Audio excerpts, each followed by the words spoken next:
Hey everybody, it's Doug here, Doug Mystic on Board Game Geek. Doug Herring on YouTube, bringing you episode 2 of our Darkest Night playthrough. This is a new playthrough, I've done this before. This is with a different set of characters. We have our Druid, our Paragon, our Scout, and our Wizard currently. And I'm not going to spend a lot of time, I'm just going to catch you up. We did take care of a couple blights. Our Darkness track is at 3. We have a quest that's got basically 2 turns left before it expires. We got to try and get up there and do something about that as quickly as possible. The Necromancer has dropped off a blight and joined our Druid in the forest, who he probably needs to get the heck out of there. He might hide this turn and hopefully not get spotted by the crows, and then take out the Necromancer's teleporter if he can. We're going to see, but I do have a couple things I need to clean up from last turn. I'll just touch on those. First off, we're going to flip all the tokens over so we know where that everybody goes. And this actually should have been exhausted and turned there at last turn, because she used that ability up in the mountains. Okay, well, let's get going. We're going to start with our characters' turns, and I'm thinking I am going to do the Paragon first, because I have the tiniest bit of a plan for him. Anyway, we're going to culminate. I'm going to try and send a couple folks over to take care of the quest that there is, which is called Counterintelligence up in the castle. Okay, so I believe we are going to start with Mr. Paragon here. He is in the village, where he is first going to have to draw an event card before he can do anything. So let's see what he gets. A Vile Messenger. He must evade. That's all. Well, he must defend. There is no evading him. Failure. We move the Doom track, or the the Darkness track up 1. I'm thinking of another game. Okay, but he gets to fight with 2 dice, always, because of his rebuke ability. It's a tactic, says fight with 2 dice, period. Now, if we have an active aura, we could bump that up, but we don't, so hopefully we're just going to get lucky on this and not advance the Darkness track. So let's go to the dice bowl. Okay, well, we do know that our Paragon gets to roll 2 dice. We need to roll 4 better. Let's hope he gets lucky. He has not so far, and he did with a 6, so he defeated the Vile Messenger and did not have the Darkness track go up at all, and that is going to be his event. And then for his action, because he also gets abilities to defend and stuff. Oh, no, well, I was hoping for something to elude, but he's going to go here. He's going to move up there, which will bump his secrecy back up to 5. That's the maximum you can have. So you can see when you do a move action, it says travel. You move, you gain 1 secrecy up to 5. So he did that, and that is going to be the end of his turn. It was a very quick turn for him. Next we'll go to, oh yeah, this is over here. Okay, next we're going to go to the Scout. She's actually in really good shape. She's still perfect. Remember, she got 2 more grace then because of the shrine she found. But we're going to do something simple with her as well. First we have to draw an event card. Okay, so what is the Scout's event? Remember, she's up here in the mountains. Not that that matters with the event. Twilight. Compared to the Darkness track, it's a 3. So a 0 to 14. Exhaust a power or lose 1 secrecy. That's easy. She's not going to exhaust a power, so she's just going to lose 1 secrecy, which is fine, because then instead of trying to tackle this blight or search some more there, she's going to move across this trail over to the castle and join the Paragon. So that is going to, first off, we're going to discard this event. It's gone, and then we're going to increase her secrecy back up to 5. Okay, that's it for her. So I think next we're going to go do the Wizard. The one that's got the most interesting turn here is the Druid. So we'll go to the Wizard next, and I think his turn's actually going to be easy. So he's not. So first off, we have to draw an event card for him. So let's do that, and I'll tell you what he's going to do. Grim Tidings. Oh no, draw a quest and roll. Okay, that's better than what I thought it'd be, because I don't want to add any more time to Counterintelligence. We just sent 2 heroes there to deal with that. Draw a quest and roll 1 to determine its location. Okay, so let's draw a quest card and see what it is. It is Closed Inn. Let's get this closed in. Okay. A roadside inn was badly damaged in a skeleton attack. Help rebuild it and restore travel through the region. Action. We only need to do, for each, we just actually call it an action, and we get to help rebuild it. got 4 turns. If we complete it, we get a waystone. That's an artifact item, really nice. And if we let it expire, the darkness track goes up. So once again, we cannot let this expire. But first, we are going to roll to see what location it ends up at. So a 4. Well, now isn't that interesting? This quest and the other one are also. This is also in the castle. So the inn outside the castle needs to be rebuilt. So we're going to put that quest card right there next to the counterintelligence. We have 2 quests up in the castle right now. Okay, that was it. I looked to see if you could put 2 quests on the same location. It doesn't say you can't, so I am going to assume you can. But now we're going to complete the wizard's turn. So that was his event. He's going to do something very simple. He's sitting here in the forest, and he is going to take a hide action. As you can see, hide means refresh powers gain 1 secrecy up to 5. That's good. So he needs to refresh these powers. So he's going to just hide, recover, do his thing, end his turn, get another secrecy up to 5, and he is good. That's all he's going to do because he needs to get his powers back. Without his lightning strike and invisibility, he's kind of weak. So anyway, that's going to be his turn. So let us now go to the Druid, who's got the most interesting scenario in front of him. So the Druid is currently in the space with the Necromancer. So as you can see, if the Necromancer is present, he's going to lose 1 secrecy. Well, now that's problematic because that puts him down to a 1, right? But we also have to then draw an event card. Okay, so his event card is Renewal. Reshuffle the event deck and draw another card.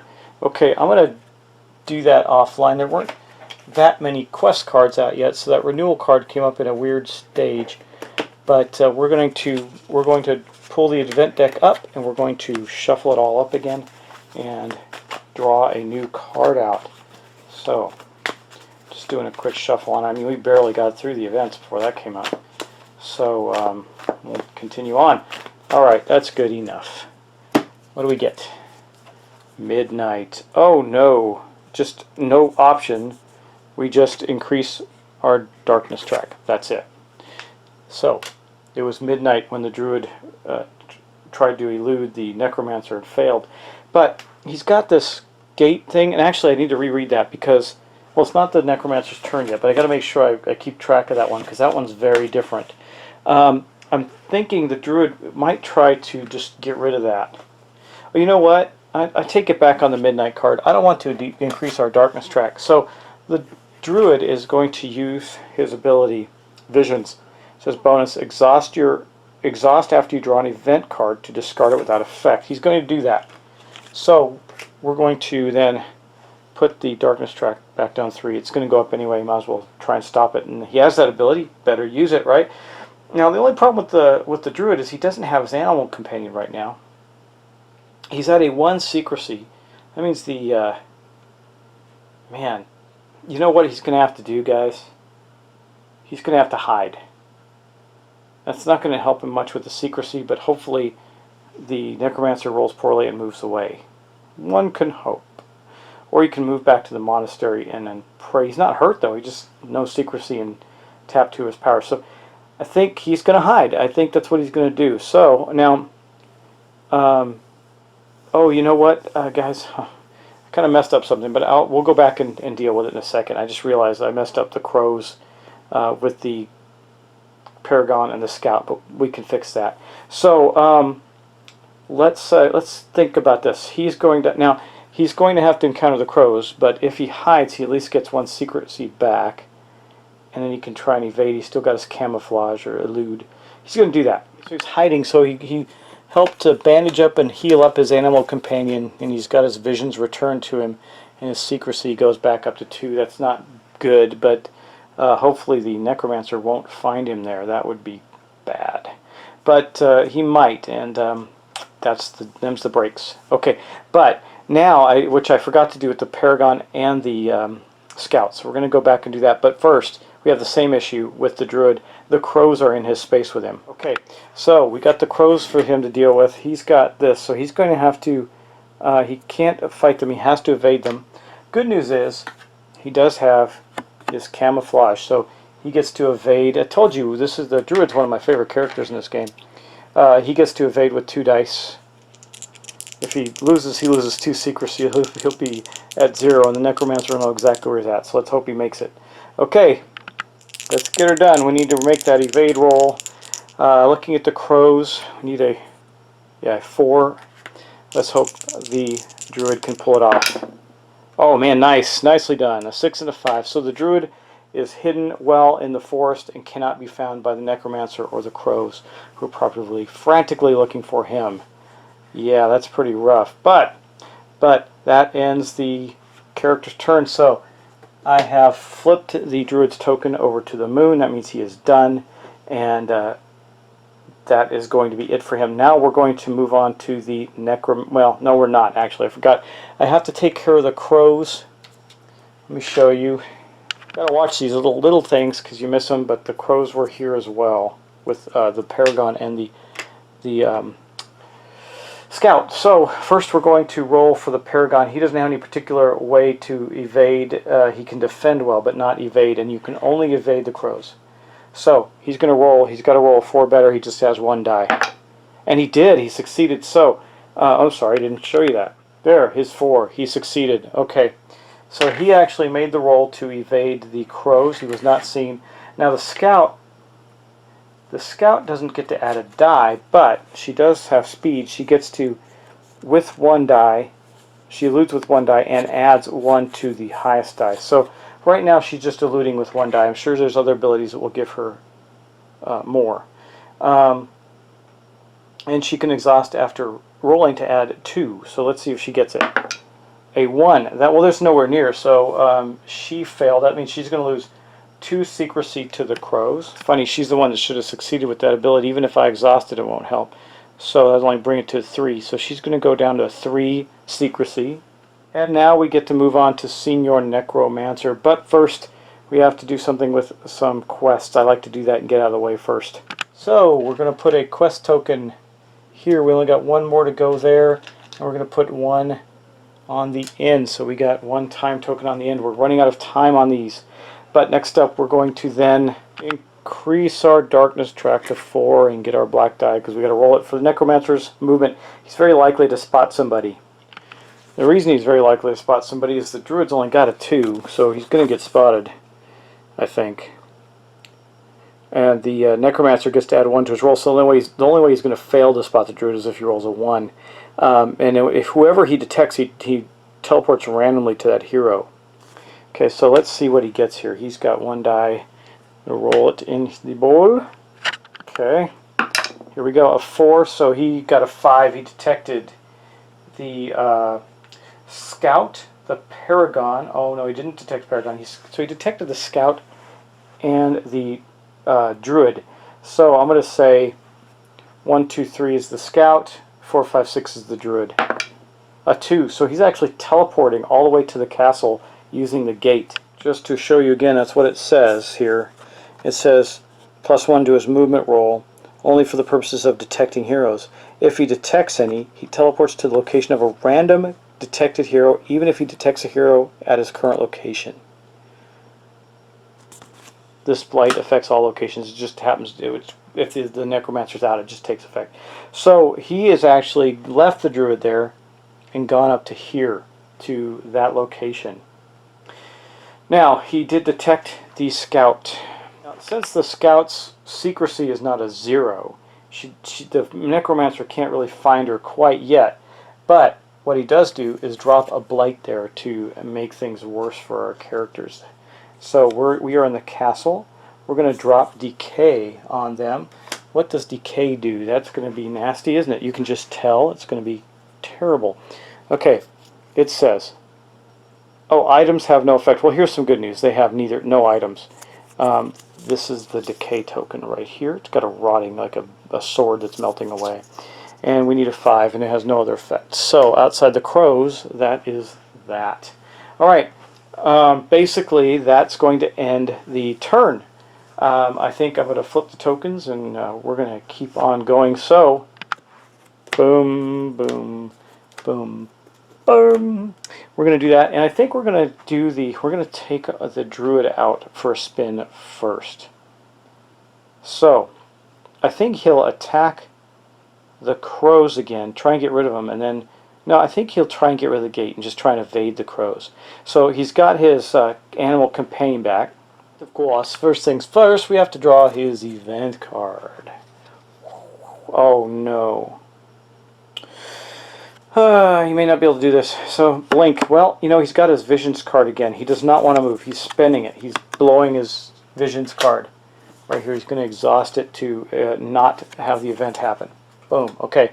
Now, he's going to get to roll 2 dice against this gate. He's got to roll 5 or better to destroy it. But we're going to try and get this one dead so the Necromancer stops teleporting about. So let's go do that. Okay, so remember he's got his animal companion now, so instead of rolling 1 dice, he gets to fight with 2 dice.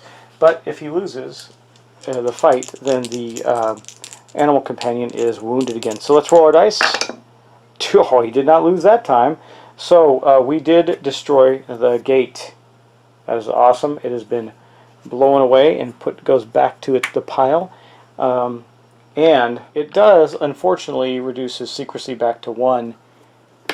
And we end his turn. Now, at the end of his turn, but the crows are still there, so we're going to have to evade them. Okay, so he has got to elude these evil crows, these little beasties there, but he does have some abilities. The awesome Druid is going to use his camouflage ability, which gives him 2 dice against to elude these crows. He needs to roll a 4 or better. He rolled a 6, so he succeeded. The crows did not see him, and therefore he does not lose any further secrecy, but he is at a 1.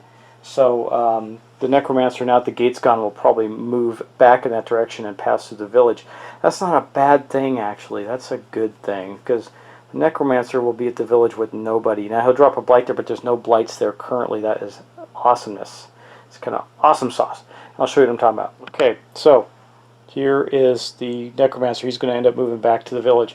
Now, we go on to, I think we'll do the Paragon first. Yes. So we're going to do the Paragon. We have to draw his event. Now, the Necromancer, if you read the turn, the Necromancer is in his space, so the Paragon loses a secrecy. He's down to 4 now out of 5. Then we draw his event. Guarded Trove. Well, 6 and 6. Wow, that's rough. Okay. When you lose 1 secrecy and draw a search result,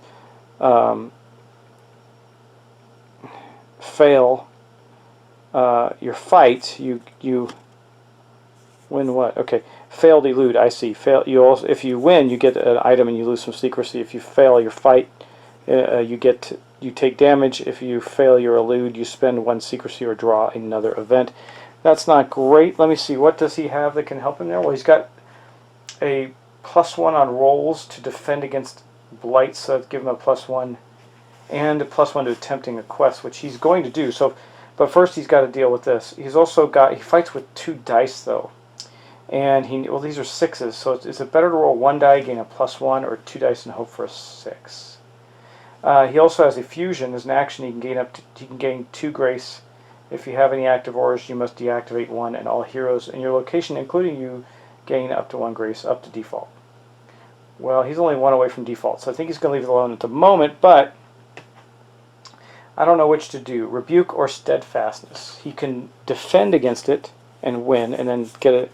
If he does that, then and it's a 6, he gets the search result.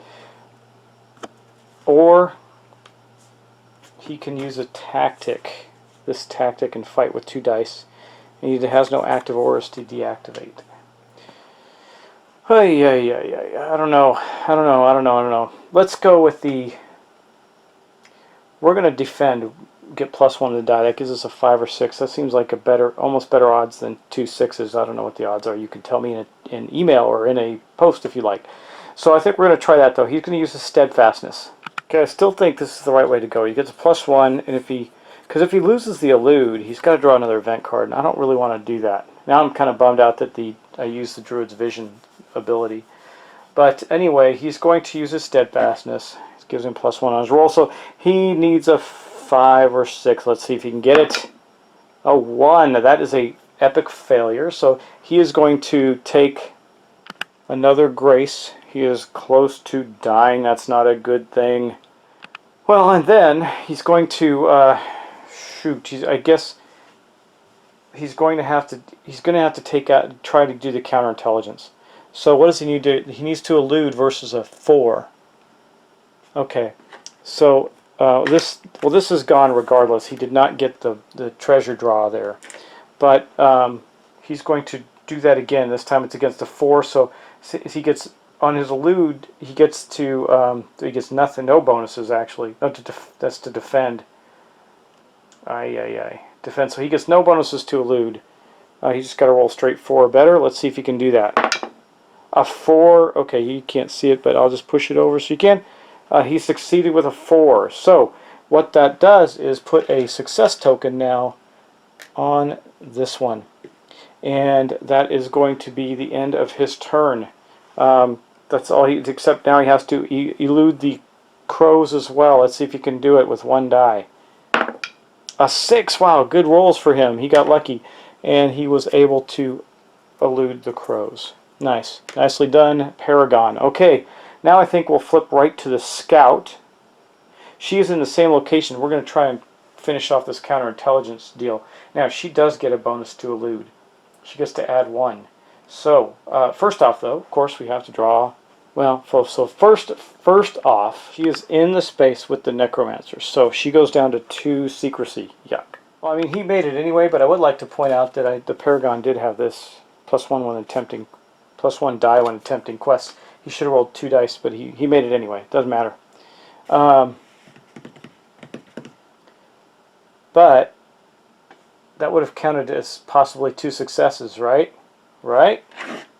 I think I need to roll the second die. It says for each success, so I'm gonna roll. See, he did do it. I don't know. I gotta look that up. Oh, hey, by the way, I didn't mess up there. It does say under additional. And I thought I remembered this, but I couldn't find it because it's not actually under the setup thing. It says additional quest. Place a quest in the village during the setup. I think I'll do that at the end of this turn just so we have it there. I don't completely cheat on that. But what I was trying to look up is successes on the dice rolls against the quest to see if multiple successes would count. I don't know. I think that's 1 action. That's 1 success. He succeeded at attempting it. The 2 dice don't count as actually 2 separate successes. He just gets to roll 2 dice to see if he succeeds. So the Scout, however, I just want to check that just to be sure. But the Scout, however, does get to elude with 1 die, but gets to add to the die. So we're going to do that. I guess that would have been the 5, right? But she'll probably make it a 4. What do we need to do? We need to roll 4. It's a 4 because of her speed. She gets the +1. And if she rolled a 3, she could have exhausted to get 2. So she, or rolled a 2 rather, she could have exhausted it to get it back to a 4. So we actually did succeed at this quest. This one is done. We got to put a second token on there. That's how many it takes to complete. So we're going to take this off. We're going to pick it up, and it says completed. Elude versus 4. Each success is 1. Okay, completed. All heroes gain 2 secrecy. I like that. That's all heroes. So starting with these 2 clowns, it says gain. It doesn't say up to the limit. So he's going to be at 7. She's going to be at 4. Paragon's going to go up to 6, and our Druid's going to go up to 3. That's better than 1, right? So that was the effect of that quest. Now the Scout does, however, have to evade the crows still. Okay, so evading the crows, she rolls 1 die. She gets to add 1 to it. She rolled a 5, and to evade the crows is a 4, I believe. 4? Yes. So she succeeded in evading the crows. Did I draw a... I don't think I drew... Was the Trove hers? Or was the Paragon's? So I didn't draw an event for the Scout, did I? I want to do it now just to make sure. Oh my gosh, this is bad. Okay. Well, her secrecy was 2 lower when this happened. So the demons, her secrecy was a 2. So 0, 3, deadly. Okay. Yeah, I would have had to do this. I'm looking at the guarded trove was the Paragons, and that was the last one that was done. So we did have to encounter this. So the Scout has to make she can't elude it with a 4, so she's going to do that. Remember, she gets +1. Her tactics to elude. She gets 1 with add 1 to her die, so she's going to do that. a 3. She failed, which means she's going to take a grace. She was slain by demons, but through the grace of the gods, she was okay. God, I hate forgetting about the events. Anyway, she's back down to a 3 after all the adjustments. Okay, last but not least, we have a whole bunch of people. So that was the Paragon and the Scout. Their turns are over. And now we got well, the Druid already went, so we got to pop over to the Wizard over in the swamps. He has all his stuff. Yeah, so I think what we're going to do with him, first off, as a tactic, he's going to activate his invisibility. So we're going to place that right here. I mean, his secrecy is so high, he's never going to get discovered. Nice. He gets +2 dice when looting. And then, since the Necromancer left, we're going to pop him over to here. I could search there, but there's 2 blights, and I want to take care of them before things get ugly on us there. Well, I mean, the Necromancer's not, but he doesn't have any ability. He doesn't, see, here's my dilemma with these guys. None of them really have any particular ability to search, just luck. So he would need a 4 there. Maybe I'll stay there and search. He is invisible. It's not like anybody's going to find him. I think he'll stay there and search. He'll give it 1 turn. Well, I've had some luck with dice rolls right now. I need to roll a 4 with him to search. A 4 exactly. That is awesome. So now we get to draw a map deck in these swamps and see what he gets. Swamps are pretty good. He gets an Epiphany. Let's break out the book and show you what that does. Okay. Wait. Did we not draw? I did not draw his event. Okay. Well, anyway, let's do that. He did activate his invisibility, but we do need to draw his event card. Evil Day, Exhaustive Power, or draw 2 more events. I guess he'll exhaust his teleport for now. So that's all it did, was exhaust his teleport. Man, I've got to remember to do that. It makes me crazy that I missed that. And by the way, everybody that I've ever played with this with does the same thing.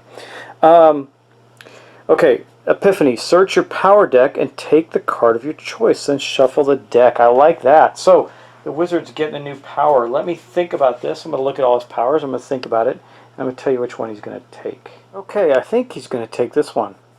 The Rune of Misdirection. It says, I can activate as an action. I have to deactivate any of the runes he has if I do that. But when it's active, I get to roll twice for the Necromancer's movement and choose 1 result. That is pretty awesome. So we do have to get that activated. That's going to take his action, unfortunately, next turn. But that is going to end the turn of the players. So our invisible, highly elusive wizard has ended his turn. I don't know if I made any actual mistakes. I know I had to go back a couple of times. I'll be more careful on turn 3. I just got to slow down and make sure I pay attention to each step carefully because I missed a couple of the things that were in their locations. Anyway, that's going to end the player's turns, and I think we're okay with the player turns right now. We're going to go now to the Necromancer's turn. So this quest, the Closed Tavern up here, going to get a second time marker. Now it requires 2. It only requires an action, so next turn we can guarantee that we get that. Okay, and it gives us a waystone. I don't remember what a waystone does exactly. Oh, it allows you to travel anywhere once. So I'll probably want to make it so the Paragon gets that waystone from the end, because we're not going to let the darkness track go up 1. But speaking of the darkness track, as we are already at a 5, man, I don't feel like we've gotten very far yet. The best thing we've gotten is the Wizard's got another power. Oh, we've destroyed some blights too. But let's go now and roll for the Necromancer to see if he spots anybody or moves. Again, just because there's somebody you're at his location doesn't mean he knows they're there. They're hiding out. So right now, our Paragon and Scout are hiding in the castle, evading crows and trying to get to the decay to destroy it. We'll see if they can accomplish that, also accomplish the quest at the inn. But we're going to roll the Necromancer's die. Here it is. And just to give you the rundown, the Druid has a 3 secrecy, Paragon has a 6, Scout has a 3, and the 3, and the Wizard has a 7, but he's invisible. So a 3. Who did he find? Nobody, actually. That is awesome. So he did not find anybody. So now what do? We go and we look at the location. You can see, I don't know if you can see it clearly, but the 3's right here. And that means that the Necromancer is moving over to there. We're going to draw a map card and drop a blight in the mountains. It's going to be let me back up here. Hold on. So we move the Necromancer to here, into the mountains, and we dropped specters on that location. So I got to get me some specters. Here they are. Woo. Okay, that's the specters right there. All right. Now, what do? Let's look at them. They are 4 and 5, so 5 to fight, 4 to elude. And again, they're only 4 to kill, but then again, if you fail, you die. So they are there with the Necromancer in the mountains now. So there's 2 blights in 3 locations. Starting to get a little tense. And that's going to end the turn. So, guys, that is the end of the turn. Sorry for a couple of false starts. I had to go back and correct some things. But at least I caught them during the episode. Didn't have to correct them the next time. So, that's that. Our heroes are all still doing pretty well. The Paragon's damaged. I do think that his next turn he may... I know we got to get that quest done, but he's got to worry about... He's got to get this done and gain some health back. But that requires his action, so I think we're going to have to do the quest first, and then he'll stay there yet another turn and do that as his action. Maybe the scout can help him out by taking out one of the blights there. Anyway, guys, we'll end it here, and thanks for watching. This is one of my favorite games, and I know that sometimes there's a lot to keep track of. It gets a little bumpy, but I enjoy it immensely, and I hope you do too. So, talk to you soon. Have a good evening. Oh, by the way, thank you, and thank you for subscribing as well. A big thanks for that. I really appreciate all the subscribers. You make me want to do this more. So, thanks, and I'll see you next time.